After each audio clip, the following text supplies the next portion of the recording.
It's not the vision of this ministry, it's the vision. Amen. We're not saying it's wrong necessarily, but we're just saying it doesn't fit the face of what we're trying to do. Amen. And it will come wrapped in light, and it will look as a roaring lion. I'm here to tell you there's only one line, and that is the line of the tribe of Judah, and that's the only line that we're worried about tonight. We're not worried about as a, we're talking about thee.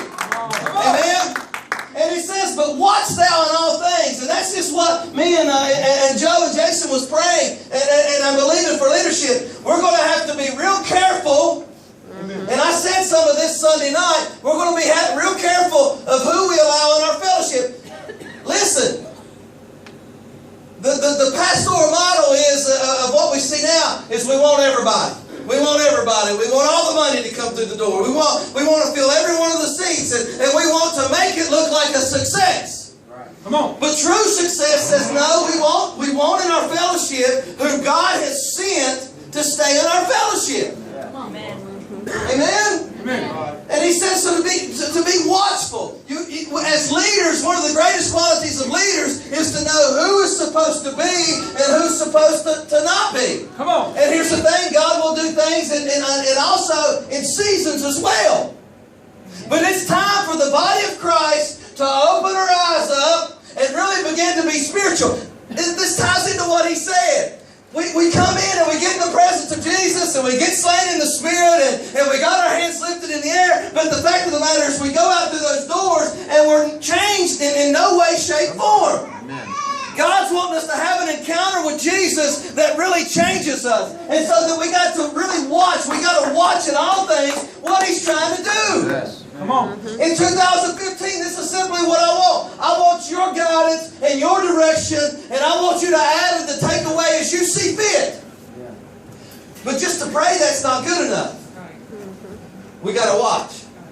Amen. We got to be sober and vigilant. We got to be up on post. Yes. Come on, man. You know what we did, Jerry Sizemore? We got in a spiritual slumber. We thought God's just going to do it. We got the building. We got the miracle. We got everything that we need, and God's just going to do it. Well, here's the thing. It don't work that way. Don't never get in a spiritual sleep. Come on. Don't ever go to sleep. Because as soon as you go to sleep, you got a devil. We found out in Job that he just walking the earth, man. He don't ever stop. What you been doing, devil? To and fro. To and fro. Did he say anything about a nap? He never mentioned one thing about a nap. He never said anything about one trip on the recliner with a bag of Lay's. Come on. Come on. He never said anything about that. He said, I just go to and fro. And so we got a sleepy church and an alert devil. Yeah. Come on. And when you got a sleepy church and an alert devil, you're setting yourself up for disaster. Yeah. Man. Come on. Come on, man. We're going to have to get woke. We're going to have to stay woke. Now you can rest in all that, but you're going to have to stay woke. Right. We got to keep our eyes open in 2015. That way we don't miss it. I don't want to miss it. Come on. Oh man, I'm going to preach a little bit now. Come on. Endure afflictions. Morgan, you said he'd tie us all in somehow, some way, or was it you, Jason? He will. Because Jason looked at me about 10 minutes ago. He said, man, you got anything to preach? I said, I ain't got a thing, but I will. I will. And it'll tie this puppy all in together. Here's what I learned in 2014, Morgan, was to endure affliction. Now, we ain't talking about somebody just talking about you, blah, blah, so, you know, this, I had a hater, I had this or that. We're talking about enduring affliction.